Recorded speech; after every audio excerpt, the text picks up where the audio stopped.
Em busca de oportunidade, 2 ônibus africanos chegam à capital catarinense. Eles procuram emprego para se firmar no Brasil e escapar da fome no Haiti e no Senegal. No sul do estado, uma das regiões mais procuradas, o receio é de que a queda de vagas no mercado de trabalho gere uma disputa entre brasileiros e estrangeiros. Casos sem resposta. No Dia Internacional da Criança Desaparecida, delegacias do estado unem forças para ajudar nas buscas. Uma das investigações conta com apoio até da Interpol. Expectativa no transporte coletivo da capital. Os sindicatos marcam nova reunião para amanhã. O objetivo é discutir um acordo para evitar a paralisação de motoristas e cobradores. E no futebol, a participação dos catarinenses na rodada desse fim de semana do Brasileirão. Destaque para o Avaí, que venceu o Flamengo na ressacada. Posição normal, legal, vai tentar primeiro. Marcelo chegou, voltou na sobra. Gol! E também para a Chapecoense, que derrotou o Santos e colou nos líderes. O Banho de Cidade desta segunda-feira já está no ar.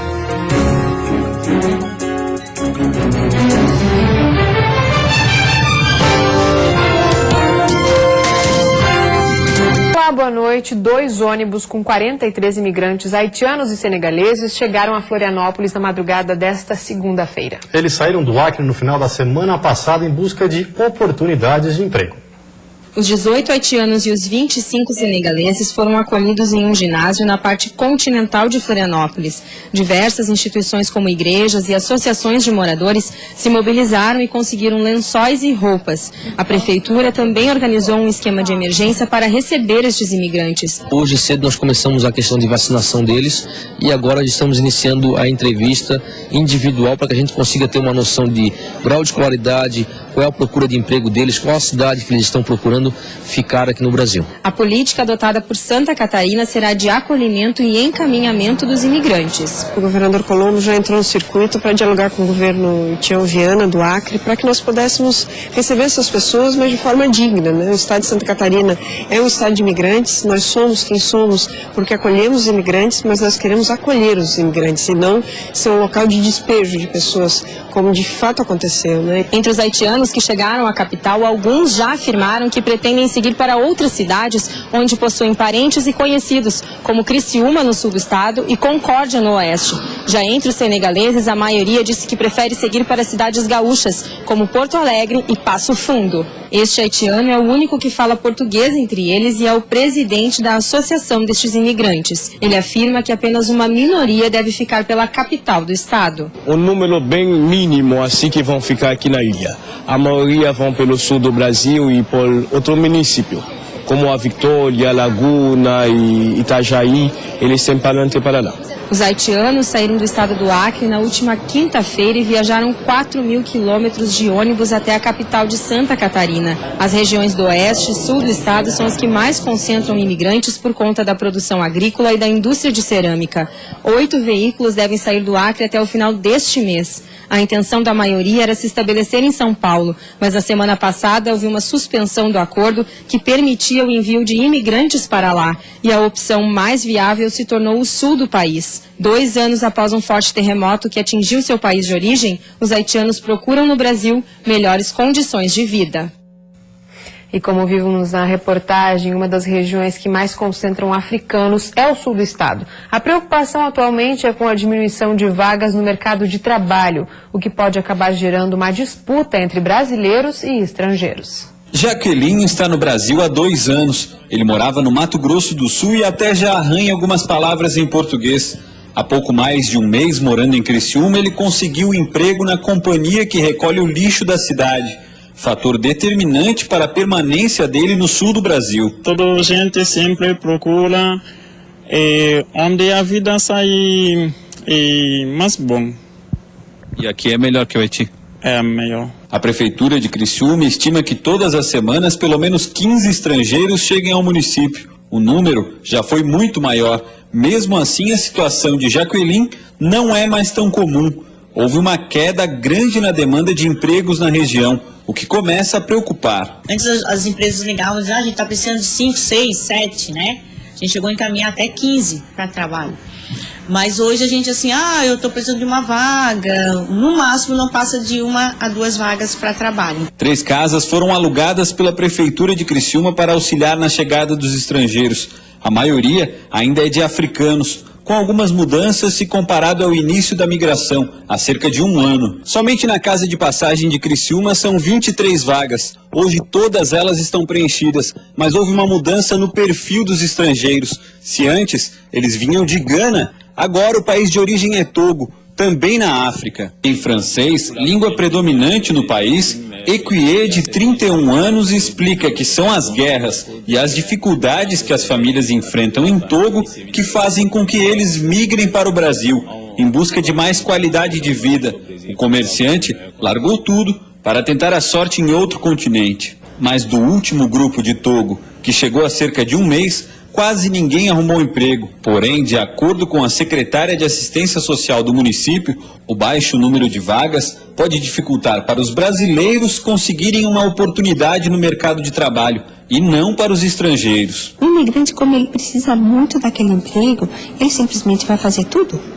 Tá? Se tiver que limpar o chão, ele vai. Se tiver que passar roupa, ele vai. Se tiver que costurar, ele vai. Se tiver que limpar o banheiro, ele vai aceitar todas as condições que são impostas a ele. O empresário, na hora de fazer a opção, ele vai pensar muito, e eu tenho certeza, se tiver que escolher entre um que está lá e um dessa outra forma que faz o mesmo tipo de serviço, ele vai ficar com o estrangeiro. E a seguir, um alerta para a prevenção. 35 casos de gripe A já foram registrados no estado. E ainda de olho nos desastres naturais de Santa Catarina, agentes de defesa civil de todo o país estão recebendo capacitação em Itajaí.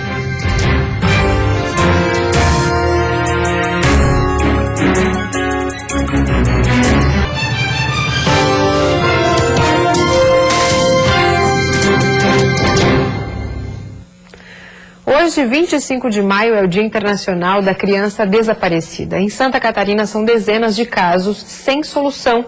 Um deles, em Jaraguá do Sul, desafia a polícia há 1 ano. 4 delegacias no estado e até a Interpol estão investigando. Essas são cenas raras gravadas pela família. Emily brinca com a mãe e o tio. A menina, que completa 3 anos no mês que vem, está desaparecida há 1 ano.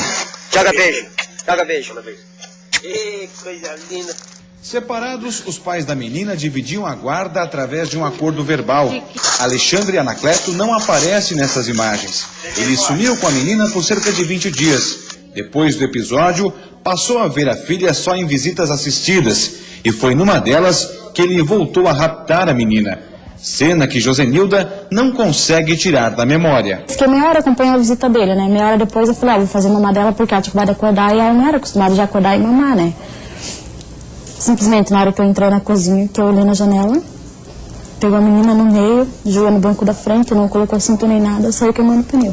No dia seguinte, o corpo de Alexandre foi encontrado carbonizado. O pai de Emily morreu misteriosamente e sem deixar nenhuma pista do paradeiro dela. Todas as provas que ali continham, inclusive, né, no corpo do Alexandre, para a gente identificar de forma categórica se ele foi morto ou se ele cometeu um suicídio, isso não foi possível de ser esclarecido, porque a perícia médico-legal, em razão da carbonização, não consegue, né, extrair essas informações. O inquérito continua aberto 1 ano depois. São mais de 200 páginas que reúnem os depoimentos de cerca de 20 testemunhas.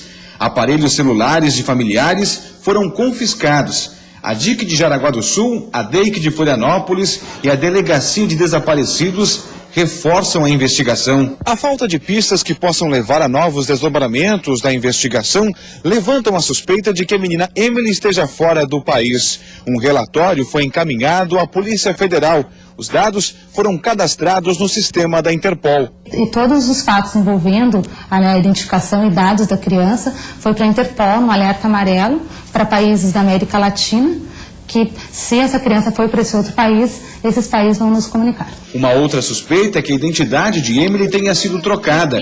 Quem tiver alguma informação da menina deve ligar para o telefone 181. A denúncia é feita de forma anônima e pode pôr fim ao sofrimento da família. Vejo as coisas da ursinha dela na cama. Eu imagino ela ali do meu lado dormindo.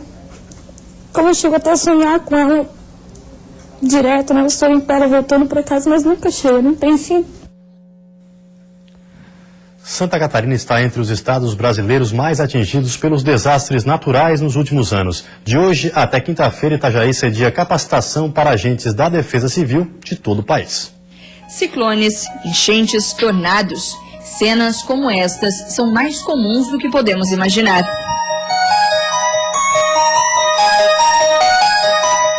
Entre os desastres naturais recentes que mais prejudicaram o estado está a enchente de 2008. Mais de 1,5 milhão de pessoas em 60 cidades foram afetadas. Na enxurrada de 2011, cerca de 80 cidades declararam situação de emergência ou calamidade pública. 6 pessoas morreram e cerca de 930 mil foram afetadas. E tem ainda o tornado que atingiu as cidades de Xanxerê, Concórdia e Chapecó neste ano. Os ventos que produziram o fenômeno podem ter variado de 100 a 330 km por hora. 4 pessoas morreram e pelo menos 74 foram hospitalizadas. Os fenômenos naturais vão sempre acontecer e pelo que a gente percebe, pelas pesquisas, principalmente as universidades que estão envolvidas, eles vão ser cada vez num prazo mais curto e mais intenso. Então, Xanxerê é um exemplo disso, não sabemos dia nem hora, devemos estar preparados. O estado está no 3º lugar do ranking de desastres naturais, atrás do Rio Grande do Sul e Minas Gerais, onde mais ocorrem estes fenômenos. Um estudo feito entre 1901 e 2010 mostra que 12,2% dos casos no Brasil ocorreram em solo catarinense. Os dados estão no Atlas Brasileiro de Desastres Naturais. Mesmo que seja impossível evitar que os fenômenos naturais aconteçam, é possível prevenir os desastres. É um estado que ele é um laboratório de eventos naturais, então temos que estar extremamente preparados para poder antecipar o risco dessas ameaças. Antecipando, a gente consegue deixar as pessoas em atenção, consegue fazer um bom alerta e, se for necessário, até um bom alarme. Quando se fala de prevenção, Santa Catarina se destaca através de seu sistema de informação, usado para alertar a população no caso de fenômenos extremos. O Estado atua de acordo com a Política Nacional de Prevenção e Defesa Civil, instituída em 2012. De hoje até quinta-feira, Itajaí cedia uma capacitação para agentes de defesa civil de todo o país. O curso é promovido pelo Ministério da Integração Nacional por meio do Centro de Pesquisas e Estudos sobre Desastres do Rio Grande do Sul. Essa capacitação faz parte de um plano maior, né? É uma capacitação em gestão de riscos que está sendo ofertada para todo o Brasil, na modalidade EAD. E, complementarmente, os participantes do EAD, então, realizam as oficinas presenciais que ocorrem nas 5 regiões do país. Na quarta-feira, esses profissionais sairão para uma visita de campo, onde poderão colocar em prática todas as técnicas aprendidas dentro de sala de aula. Nessa visita, eles vão ser orientados para anotar as suas percepções, tanto percepções voltadas às questões do processo perigoso, quanto às questões relativas à vulnerabilidade, relacionada àquela comunidade que está naquela área. A terça-feira vai ser de céu encoberto com chuva em todas as regiões, especialmente entre a tarde e a noite. Há risco de temporais isolados. A temperatura mínima fica em 10 graus na Serra e a máxima em 30 no Vale do Itajaí. No Planalto Norte, mínima de 14 e máxima de 20 graus. No Oeste, Litoral Norte e Sul, a máxima chega aos 24. E na Grande Florianópolis, mínima de 18 e máxima de 22 graus. 35 casos de influenza já foram registrados em Santa Catarina. Em Joaçaba, no meio oeste, a suspeita mais grave é de uma paciente de 30 anos que está internada na UTI. De acordo com essa enfermeira da Gerência Regional de Saúde de Joaçaba, a mulher de 30 anos deu entrada no Hospital Universitário Santa Terezinha ainda na semana passada. Ela está na UTI, já foram coletados exames. Além dela, outros pacientes também seguem sendo acompanhados na região. É importante, se essas pessoas que têm direito à vacina fizessem a vacina, estariam impedindo a circulação desses agentes para outras pessoas adoecerem. Mas começou os sintomas, o que é uma gripe? Dor forte pelo corpo, febre alta com tosse seca. Quando você tem coriza, você tem espirro, coisa, geralmente é um resfriado, não é uma gripe. Agora, febre alta com início súbito, dor no corpo, procure um médico. Ele vai fazer o diagnóstico certo e ele vai te dar o tratamento certo, sem evoluir para um quadro grave, porque geralmente quando você tem uma gripe ou uma influenza, você pode fazer complicações pulmonares e essas complicações podem levar os pacientes a óbito. Segundo dados da Diretoria de Vigilância Epidemiológica, já foram confirmados 35 casos de influenza em Santa Catarina. 2 óbitos foram registrados, um por influenza A/H1N1 em Videira e outro por influenza B em Florianópolis. A campanha de vacinação foi prorrogada, mas até agora no estado apenas 68% do público-alvo foi vacinado. A meta é imunizar pelo menos 80%. Crianças menores de 5 anos de idade, idosos, mulheres no período de até 45 dias após o parto, profissionais da saúde, gestantes e portadores de doenças crônicas têm até dia 5 de junho para se vacinar. E depois do intervalo, novos investimentos. A administradora do Porto de Navegantes anuncia que vai duplicar a área do terminal. E no futebol, o Chapecoense derrota o Santos e cola nos líderes. E o Avaí vence o Flamengo com um gol polêmico na ressacada. Tá sem goleiro, Marquinhos tentou bater, bateu em cima do Pará. Pegou o Edmundo da nossa luz, vamos ver com esse ataque do time do Avaí. Boa bola na ponta, Nino tentou, vai Anderson, voltou, bateu em cima do zagueiro do Flamengo, toque.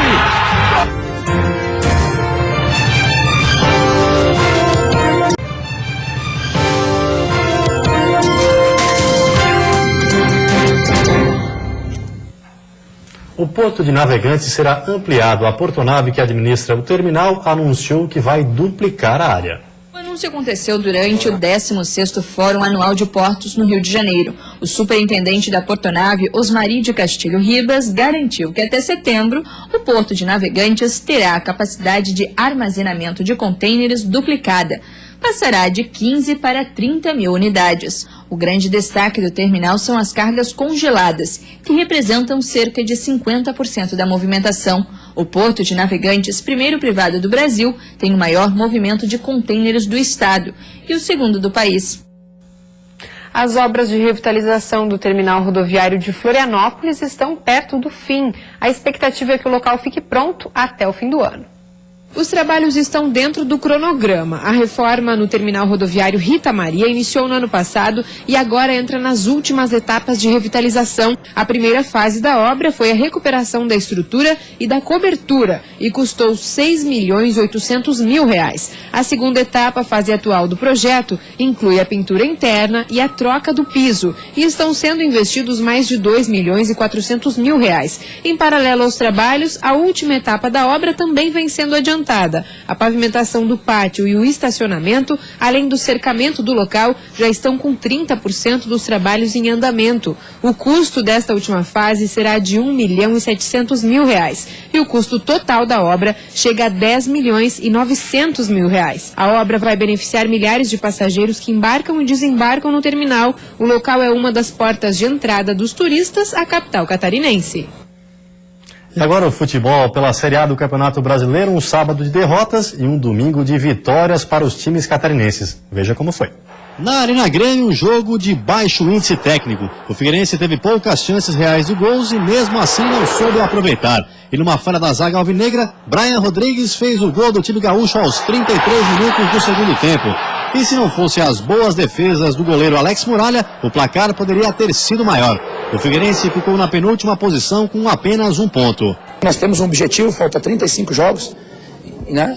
E nós precisamos buscar uma recuperação dentro do campeonato e a minha preocupação nesse momento é recuperar todos os jogadores e já pensar no próximo jogo contra o Cruzeiro. No Morumbi, o Joinville continuou com jejum de gols e vitórias. O tricolor não esteve bem e foi goleado pelo time paulista, 3-0. A equipe catarinense, a 6 jogos sem balançar as redes, é a lanterna da Série A, também com 1 ponto. O técnico Emerson Maria disse que a pressão está atrapalhando a equipe. Precisamos jogar um futebol melhor, vamos jogar um futebol melhor, mas para isso nós precisamos que essa palavra não esteja sempre acompanhando o Joinville na competição, que é cobrança e pressão, cobrança e pressão. Agora vamos falar de vitórias, começando pelo Avaí, que venceu o Flamengo por 2-1.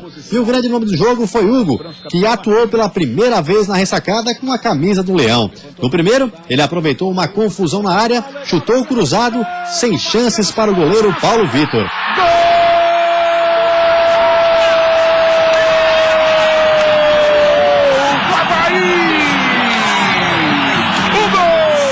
Mas não demorou muito e o time da Gávea empatou com esse gol de Gabriel, que aproveitou o rebote de Wagner. Em cima do goleiro da sobra.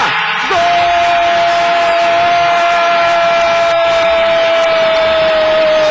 do Flamengo!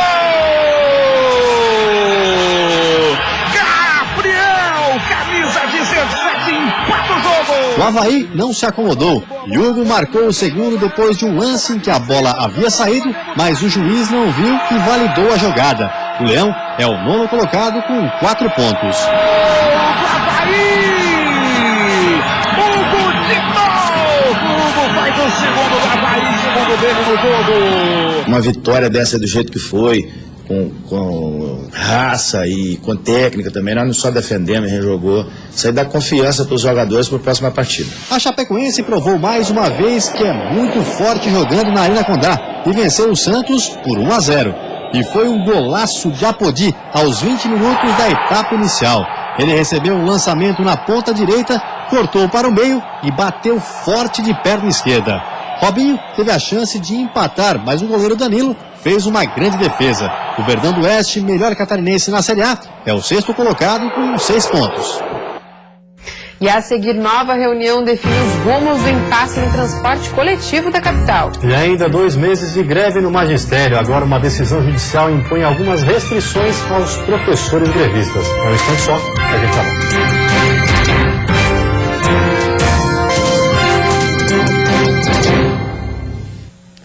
Hoje à tarde, uma reunião em Lages, no Planalto Serrano, discutiu os rumos da greve dos professores no estado. Agora, uma decisão judicial impõe algumas restrições aos grevistas. Cerca de 50 professores do comando de greve participaram da reunião.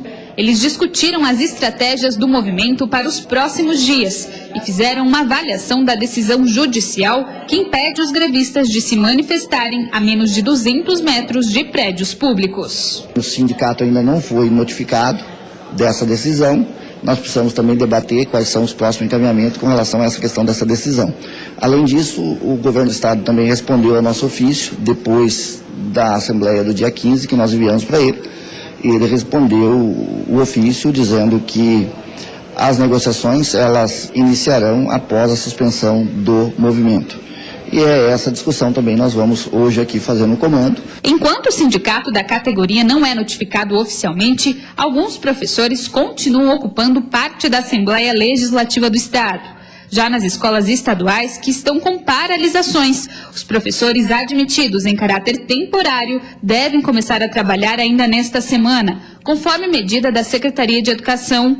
Na gerência regional em Lages, hoje foi feita a primeira chamada dos ACTs. Cerca de 70 profissionais serão contratados. Professores grevistas estavam no local, segundo eles, para fiscalizar a medida. E o governo sabe que é ilegal e ele, de maneira para que rompa isso, ele está contratando profissionais para atrapalhar a nossa luta aí na greve, na ilegalidade, porque isso não é legal, é ilegal. Segundo a Secretaria de Educação do Estado, até agora 160 professores ACTs foram chamados. Em algumas cidades, como Florianópolis, já estão atuando nas salas de aula. No total, 800 professores temporários devem ser contratados para substituírem os grevistas. Hoje faz 2 meses que a categoria aderiu ao movimento. De acordo com o sindicato, cerca de 12% dos professores da rede de ensino continuam em greve. A principal reivindicação é o plano da carreira do magistério. E uma segunda rodada de negociações tenta impedir nova greve do transporte coletivo em Florianópolis, mas o impasse ainda continua. Uma nova reunião foi marcada para amanhã às 3 horas da tarde. Pelo menos até lá, o serviço não vai ser paralisado, segundo o sindicato patronal. A segunda-feira foi de movimento normal nos terminais de ônibus em Florianópolis. Mas a semana começou com dúvidas sobre uma possível paralisação do transporte coletivo na capital. As reivindicações feitas por motoristas e cobradores ainda estão em andamento. A categoria decidiu entrar em estado de greve em 3 assembleias realizadas no começo da semana passada por unanimidade. As 72 horas de antecedência previstas em lei já venceram e uma paralisação chegou a ser anunciada para este final de semana que passou, mas foi descartada com o início das negociações. Na primeira reunião, houve acordo no ponto principal da discussão, a manutenção dos postos de trabalho de 350 cobradores, que poderiam ser dispensados com a implantação da catraca eletrônica. Entre os passageiros, as opiniões se dividem. Isso aí é ruim para as pessoas que trabalham, né? Tem horário certo. A greve é um direito de todo trabalhador. Mas o problema é que isso acaba prejudicando a gente que é estudante. Como sempre, todo ano tem essa paralisação, então a gente já está se precavendo, né? A gente vem como trabalhar, é descontado o dia. E aí, como é que ficamos? Hoje, no segundo encontro, nenhuma definição. Em debate estariam 80 itens solicitados pelos trabalhadores. Entre eles, 5% de aumento real nos salários, reajuste no Vale Alimentação e melhorias no plano de saúde. O consórcio Fênix é responsável pelo serviço de transporte coletivo na capital desde o final de 2014. Uma nova reunião está marcada para esta terça-feira. Nenhum sindicato quis gravar entrevista. Já os servidores do Judiciário, em assembleia realizada na tarde de hoje, decidiram pelo fim da greve. A categoria aceitou a proposta do Tribunal de Justiça e retorna às atividades amanhã. A paralisação durou 48 dias. E você fica agora com o Jornal da Band. Uma ótima noite a todos e até amanhã. Uma boa noite para você. Até amanhã.